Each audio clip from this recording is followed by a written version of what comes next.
How to add friends on Riot application. Hi everyone, welcome back to Tech for Gamers, and in this video we are gonna learn how you can easily add friends on the Riot client or the Riot platform. First of all, open the Riot application on your smartphone or tablet and log into your account. Once you're inside the home section of Riot, go to the bottom of the screen and tap on Social.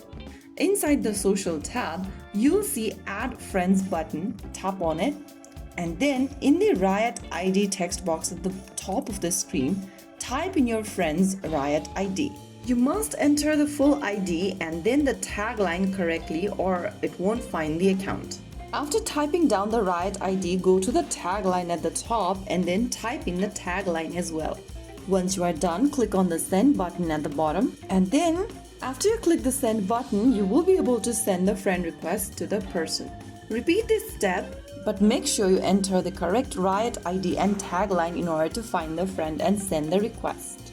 Once your friend accepts your request, you'll be able to be friends in Riot. Once they appear in your friend list, you can chat or invite them to the game. So that is how it's super easily done. If you found the video helpful, don't forget to like, share, and subscribe to our channel. I will be back again in the next video. Thanks for watching.